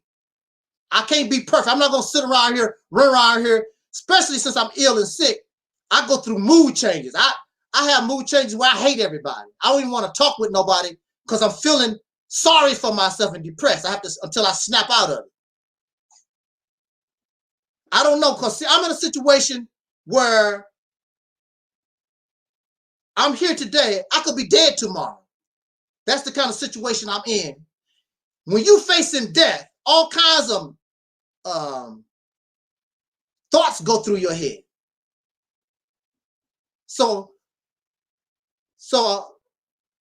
I want to apologize to people because that's where I'm at. And even before then, you know, people think and do things because I'm not you. Don't expect me to think like you and act like you or none of that. So to live, do things I might not appreciate or don't like or whatever, or say. And it's vice versa, the same thing here. But we understand the situation that we're in, and we understand that we're brothers. Even biological brothers don't get along all the damn time. Right. They fall out, get mad. When was the last time you talked to your brother? Oh man, I ain't talked to that Negro in 6 months. Why? Because he didn't put them hubcaps back on my car when I told him. What? You ain't talked to your brother in 6 months because of some hubcaps? Right. But we do. We fall out over that and other silly stuff. And that's your biological people. Here, these pro-black folks expect us to love each other and kiss each other and lovey-dovey, and we're not even biological relatives. Right. And then you want to take it another step further and tell me I'm in love with and lovey-dovey with some people I really don't know nothing about 5,000 miles away from here. The whole thing don't make any sense. It's fantasy. It's fantasy thinking. It's not real. I saw a video where these American soul brothers and sisters, they was buying stuff at the market. They was dressed up in their fancy clothes. You could tell they had money. And the people, the native people, the African people that was there, called them a name. I forgot what the name. Do you know what this name is? It's a name that they call the Americans. The Africans, it's more than one. Are you talking about that? Are you talking about copper? It could be there. It's another name. But anyway, they have several names according to where you go. But it's an African name that they call American black people. And basically it means we white folks. And the lady was talking about, don't call me that. I'm an African. They said, no, you that. You white.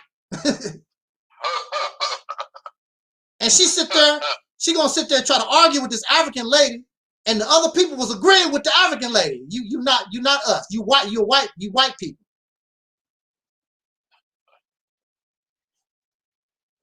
See, that's the reality of the situation. We're not them. Now there's some places in Africa, I'm pretty sure, that they will feed your dreams until they get sick and tired of you and call you a nigger and you are white and whatever. See, when you got money and you giving them money and smiling and skinning and grinning, you know, people treat you a certain way. But when you broke down and out and you can't do nothing for them, they're going to show you their true colors. No, you white. You a Negro. You ain't African. See, show me somebody poor, broke down and out, that go over there and get treated like family. Of course, you can go anywhere on this earth, as long as if you got money, where they accept money, and the people there gonna treat you. Ask Beyonce, Jay-Z, anywhere they go on the earth, where the American Express card can be taken, they get treated real good. But now, if Jay-Z and Beyonce didn't have no money, it'll be a whole new ball game. It ain't gonna be no smiles. It ain't gonna be no shaking your hand. Now, there's friendly people all over the planet. That's not what I'm saying. But on that scale, it's not gonna happen. They don't treat poverty-stricken people good nowhere on the planet. So even though we have our differences, even though we get upset or whatever, myself and Taalik, we still hang with one another because we understand brotherhood and we know what that is. Now, there's some brothers, and Angel Snubbing Up 7 is a nobody. Like, so what? But you have these guys, they call me a nobody. I only have 10 subscribers, 10 views. But they still upset that I banned them from my channel. They upset that I don't want nothing to do with them no more. I done stood all I can stand. I cannot stand no more. You go about your business. So this one fella, he made a 2-hour video last night talking about me. 2 hours. Who is this? That nigga guy in Hollywood? I'm not gonna say. All right. I just call him the Pan-African, Arab-looking African. Right. He's upset. He's upset because I banned him.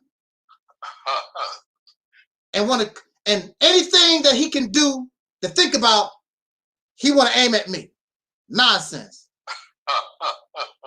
Now, why did I ban him? I banned him because he want to try to force me to be something I told you I'm not. And then he started making mockery of the Mississippi campaign. Then he started making mockery of Sister Noble. He started making mockery of Brother Taalik. And what really crossed the line, I handled all that. That was no problem. Probably so. What made it where I said I'm done, he crossed the line, is because I know he was flagging my videos, trying to tear my channels down. But YouTube kept putting the videos back up. So, you know, what's the name? I definitely don't want him back. The faceless guy. He flagged my channel. So definitely I don't want nothing to do with these people no more. And then you have Cool Cutter. I'm going to say his name. He don't think there's nothing wrong. I'm sending you private text to your phone. My phone to your phone. These other people I'm not talking to. I'm talking to you. And he's gonna share my text, my private messages between him and me, because we can work this out. But he want to share my conversation with him with these strangers and these other folks I don't have nothing to do with. He don't think nothing wrong with that. He don't think nothing wrong with, look, I don't talk to this kind of mindset. I kicked all these Pan-African type folks, all these religious fanatics. I kicked all them off my platform. And I'm happy. I feel good about it. So why would I come to your platform and want to argue and debate with these kind of people? I don't want nothing to do with them. And then this idiot, I'm trying to talk, and every few minutes or whatever, the video is up. I got the video there. This cat trying to talk over me, trying to interrupt. I can't even make my point. Let me say what I hold your emotional ass down, and after I finish, now you can talk. But that's not how they play. They so emotional, and I was saying that as I was talking. I said, look at this man. I can't even talk. He's jumping like he's a crack addict or something, like he's on heroin. As I'm talking, he's jumping because he's all upset about what I'm talking about. He ready to talk. Get a piece of paper, whatever I said you don't like, put it on there, make your point after I finish. But they can't do that. They savages. These people are savages. I'm a civilized person. I know how to act in court. I know how to talk to people. Show and prove. These are savages. And I don't want nothing to do with it. So he's angry because I don't want to go back and forth. And what crossed the line, because he shared private messages between him and I. That's between my phone and your phone. Has nothing to do with these guys. If the conversation has stayed between him and me, once he got sober and we was able to talk, we would still be cool right now to this day. Now, would you do that? If somebody, I was talking to Talib today. I said, Talib, if you found out I was sharing private messages and private talks with other people, would you and me still be cool? He's right here. Would we still be cool, Talib, if you knew that I shared private messages and talked with somebody else outside of our conversation? No. And nobody would. Now, another question to Talib. We've known each other 3 years or almost 3 years or something like that. We agree on some things and we disagree on some things. Now, have I ever, true that. Now, have I ever tried to force my idea on you? No, and I haven't tried to force my ideal on you. Right. But see, that's the problem with this Pan-African, Arab-looking guy. He want to try to force his beliefs and his ideas on people. That don't work here. I don't do that. I'm me. That's Talib. If Talib says something I disagree with, I'm going to tell you. And if I said something Talib don't agree with, I hope that he brings it up. and we discuss things as brothers. We don't get angry and upset. Oh, you not an African. Hell no, you know you an African. Oh, tacky, childish, go away. I can't do it. I can't do it. So I'm happy not to be part of the Black Power Liberation Summit, because your ass ain't gonna liberate nothing. It's just some name. It's just something. It's just rhetoric. You ain't gonna liberate a damn thing. It's simple as that. You don't want nobody around to keep it real. You don't want nobody come here, because what I have to say in that circle will blow everybody out the water. You don't want that, because it's hard-hitting. Reality is hard-hitting too. Y'all playing games. I'm not here to play your funky games. Play that funky music, white boy. That's all they are. Nothing but Oreo cookies for real. Black. That's a word that came from your massa. He gave it to us. Put it on us on force. No, we didn't call ourselves no black or no Negro and color. These are words that come from the slave master. So what's the sense of changing your name to Muhammad or Ishmael or one of these Native American names? What's the sense of doing all that when you're still gonna embrace your slave master's racist construct? It don't make any sense. You're still in the trap. And what we want to do here is get out of the trap and stay out of the trap once and for all.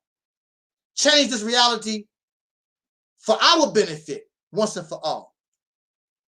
Why can't we do it? What is wrong with taking control of a state? And Brother Talib hit it on the nail, the hammer, the nail on the head. He said, you are in the process of creating your own country, you dumb idiots. But see, you're not wise. You don't understand how to be smooth. You know, sometimes, I'm going to say this, I'm going to be out of here, give Brother Talib a chance to say his closing statement. You ever seen a brother and he's ugly? He's ugly. And he knows he's ugly. You said, wow, that brother, no, he ain't handsome. He's ugly. You know he's ugly, and this brother know he's ugly. But you see this brother with one of the most prettiest and finest women in the neighborhood. And you scratch your head. How is that possible? I know I'm prettier than him. I'm prettier than, and the woman wouldn't give you a chance. And you're supposed to be handsome and cute or whatever. She didn't give you no play. But here's the ugliest guy in the neighborhood, and she's on his arm and she's smiling and giggling, proud. You be wondering, how did that happen? You know why? Because it used to be an old R&B song too, because he's smooth. Because he's smooth. So y'all don't know how to do that. See, y'all so pumped up on the white man is the devil, kill the cracker, whatever. But see, the Mississippi campaign is about we gonna be smooth, and the white man gonna be right there helping us build Mississippi and Alabama and Tennessee and all this kind of stuff. Cause we smooth. Y'all don't know nothing about that. You can't comprehend, can you? Go ahead, Brother Talib. Yes, sir. Yes, sir.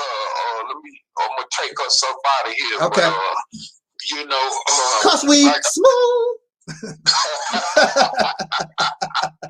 Yeah. I mean, you know, I mean, they think they smooth and everything. Yeah. Yes, they do. I mean, why we can't be smooth about you know, changing our plight as a people for once and for all, you know? Mm-hmm. But we trying to be smooth and slick and all this other you know, quantified stuff when it come to each other. Yeah. But yeah. we can't apply that same energy in a positive way when it come to us changing our condition. Yeah. As people in this country, you know? because we stuck on stupid, you know, and that is the truth. Yes. You know, and I mean, so, you know, this my thing is that you know, I really, you know, until, you know, people decide that they wanna, you know, really do something.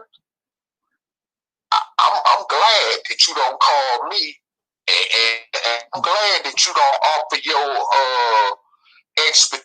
you know, you don't come to my channel, nor do you come to even my email. I'm glad, because if you ain't coming real, like you really want to get this thing up off the ground, then ain't no use in even contacting me. I'm gonna just be straight up with you, because that's what I'm about, and I'm just speaking to me right now.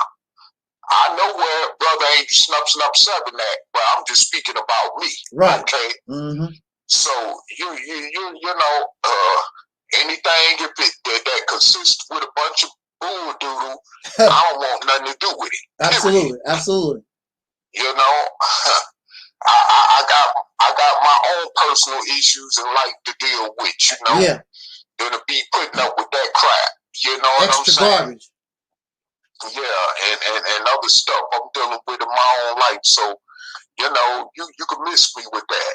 You know, but if you got a solution to help me along with this Mississippi campaign, and it can work, then hey, you know, come on with it. I'm here. Bring it. That's all I gotta say. Bring it. Yes, sir. I mean, enough with the talking, enough with the chitter chattering, enough with the gangster talk, or trying to be Billy the Badass, or you know what I'm saying, or trying to, you know what I'm saying, sound all tough, you know, when you Negroes ain't gonna do nothing but be Negroes, going to the 9 to 5 plantation every day like you always do. You know, if you ain't got no better plan than that, then don't come my way. I'm telling you, because I'm not for that. You know, I mean, you know, I appreciate even those who subscribe, that even to my personal channel. That's cool too, you know. But don't come to me if you're not gonna come with a solution. Yes.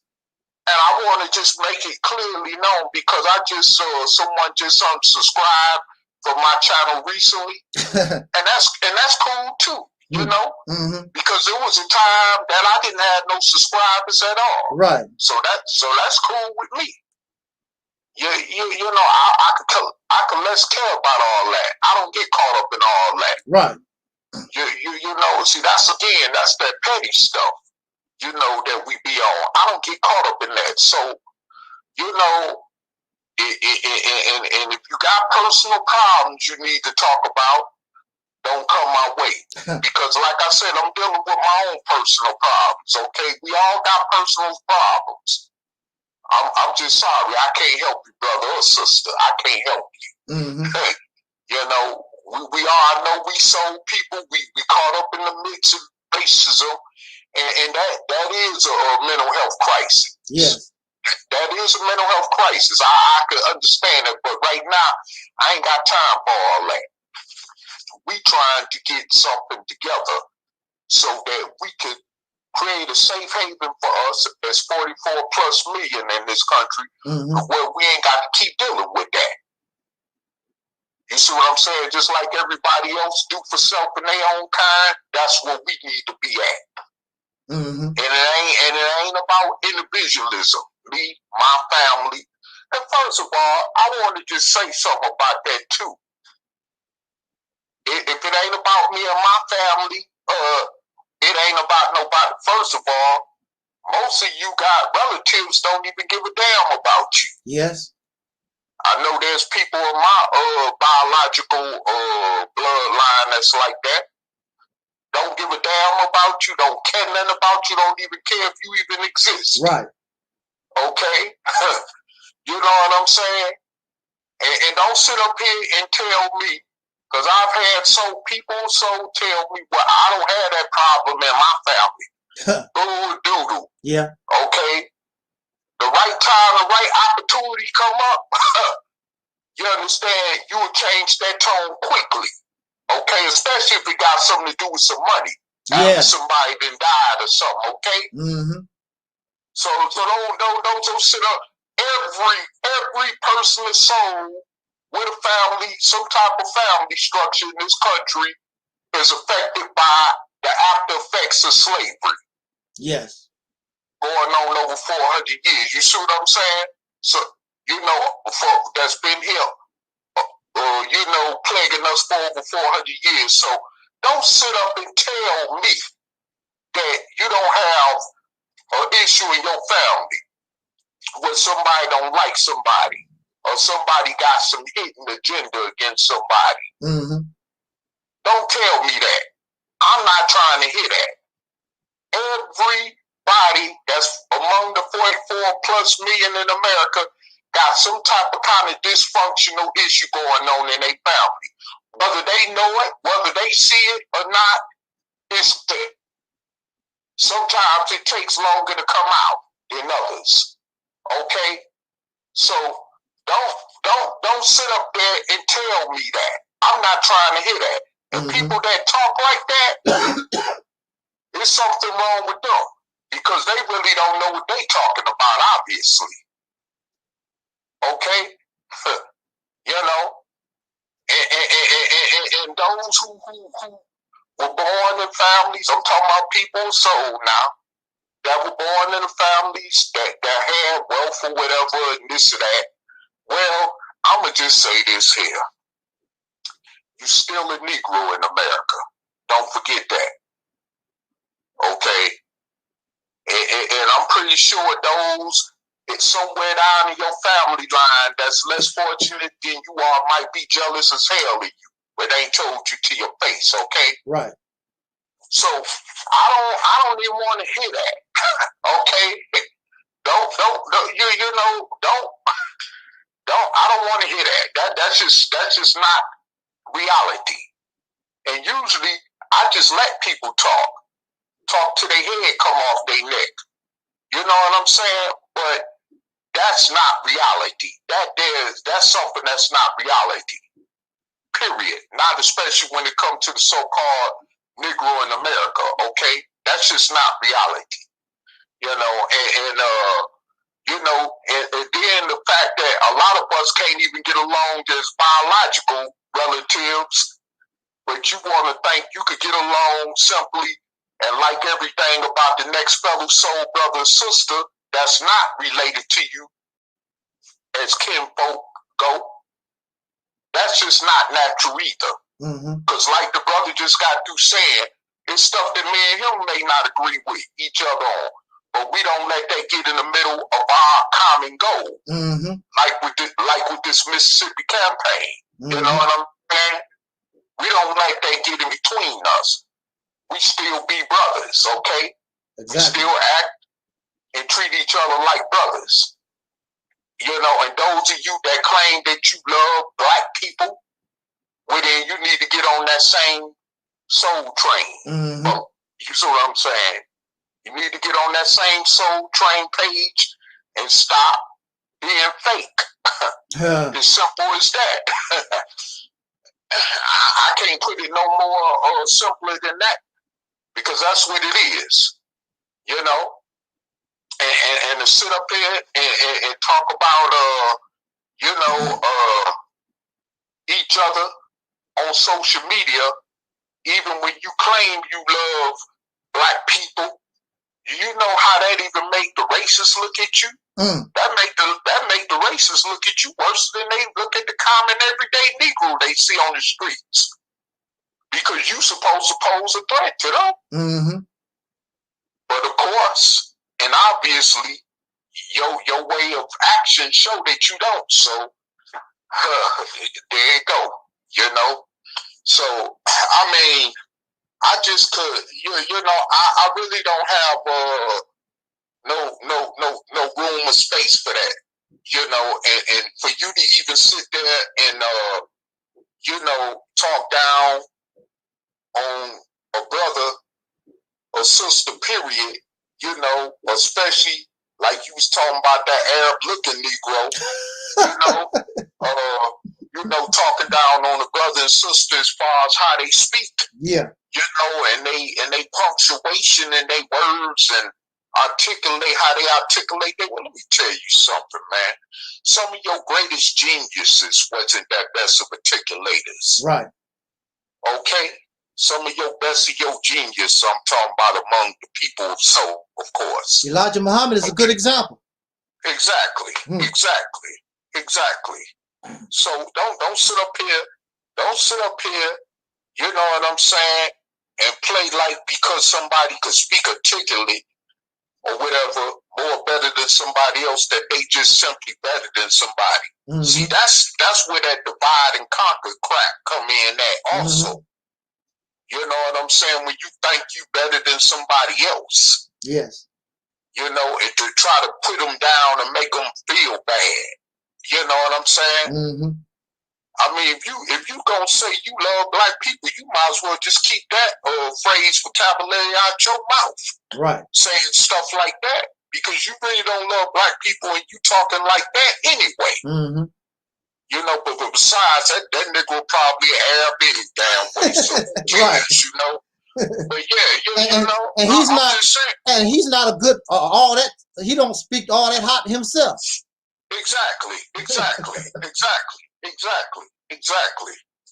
You know, you know why that peckerwood on there watching your butt from that top. You know, from some local field office, making sure you don't come out your mouth with the wrong thing, so they can prosecute you as a black identity extremist. Right, right. You know what I'm saying? You worried about how the hell somebody articulate their words. You know what I'm saying? I mean, these Negroes really got low tunnel vision. You know what I'm saying? Yeah. They really do. I mean, they really got local tunnel vision like I've never seen before or even realized before. You know, especially, you know, I didn't think Negroes was even this more ignorant until I got on social media. Right. I'm serious. I really, you know, because I mean, and this is why I had to take a break from social media. You know. Yeah, because of this crap. You know, and I would say it always, you know, because I just don't have no time and space for that bull crap, you know. Yes. I deal with enough stuff every day in my own personal life. Right. When I got to go out in the streets and deal with life face to face, you know, then to be putting up with that crap, you know, because I'm not you know, I'm not no social media gangster. You know, and I don't try to portray myself as one, but I ain't gonna let nobody just disrespect me or handle me any kind of way either, you know? Yeah. Even if it's on social media, but I'm just saying, you know, people got, you know what I'm saying, you know, just low tunnel vision. They don't have no type of vision, like you say, or creativity about themselves. You know, then you wonder why we can't unite as a people. You know, because we don't think on that level commonly, like everybody else do. But you want to complain about the Chinese, speaking of the Chinese, like you was talking about how they be identifying you by your karate clothing wear. Yeah. You know, at least they got sense enough to unite. Even when they come to America. The Japanese, the Korean, you Negroes don't. That's why the white man don't handle them like they handle your ass. Because one thing about them that we don't got is unity, okay? And that's a fact. Even a lot of them don't even be trying to integrate with the Caucasian.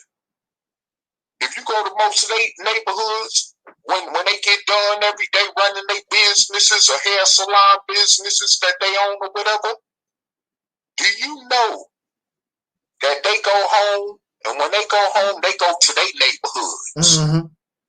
You know what I'm saying? Where they own stores and stuff that got nothing but Korean words on it, the Japanese and Chinese words on it, letters on it.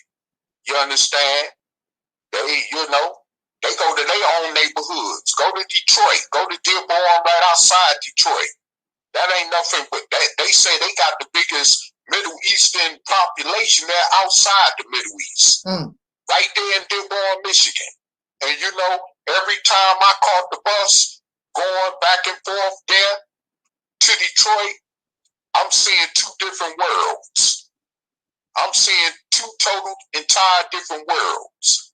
I'm seeing the community flourishing, and I'm seeing the community steadily going downhill. Once I get back on the Detroit side, you see what I'm saying? So, I mean, don't sit up here and tell me that we can't do it. That is too much opposition against us. Stop using them excuses. You know, stop being punks. Stop being cowards. Damn, once in your life. You know what I'm saying? Our ancestors from chattel slavery are turned over in their grave right now if they seen how we carried on like this. I mean, for real. All that they had to go through for 300 years picking cotton and sugar cane and had to fight a civil war just so they could be free from that part of slavery. You see what I'm saying? Right. And to see how we as their descendants carry on like we do, they will actually turn over in their grave. I'd rather be among them alive than be among us, for real. Because at least they understood who the enemy was. Absolutely. We're confused as to who the enemy is. You know? But with that said, man, you know, I just wanted to close us out with that, you know, and just, you know, because I mean, we are pathetic. Among 44 plus million of us in this country, we're just too pathetic right now. And even during a time of a situation like with this pandemic, we really we ought to be ashamed of ourselves. We ought to even, a lot of us ought to just be ashamed that we exist. Because what is worth us existing? And we ain't really doing nothing. Absolutely. But with that said, brother, I know you got to do some things, and I got to do some things. Yeah, go ahead and close it out. But I just want to send my shout outs to Soul Sister Noble Levine, and keep supporting her book called God is on Trial. And also, I want to say shout outs to my sister Tangi. And also, I want to send shout outs to our other soul sister, Rashida Strober. I would love to have you on one of our live platforms. I haven't heard from you in a while, sister. Shout outs to you once again. And also anybody else, and also shout outs once again to brother 85 and all the other brothers that support and sisters that support us on this platform. And you know, just keep strong, and so we can get through this storm together. And hopefully, like Martin Luther King said, one day we can actually get to that promised land. And with that said, I rest my mic. And we out of here, as Don Cornelius used to always say, as important. I wish us love, peace, and soul.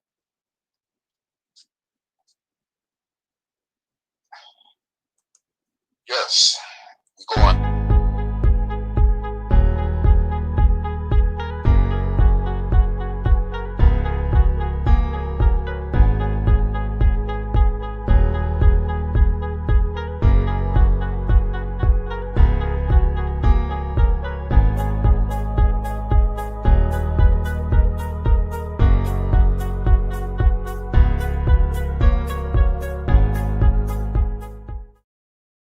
Was the only one in the hangout in the comment section? No, we had Twin Pyramid too. Oh, damn, I should have mentioned his name. Well, actually, we still on the air, so you did. Oh, okay. Oh, okay. Okay. All right. And we got listeners too. And apparently we got at least 11 listeners because we had got 11 dislikes. Oh, okay. Yes. So, and while we going, I'm cutting it off. We're going off broadcast now.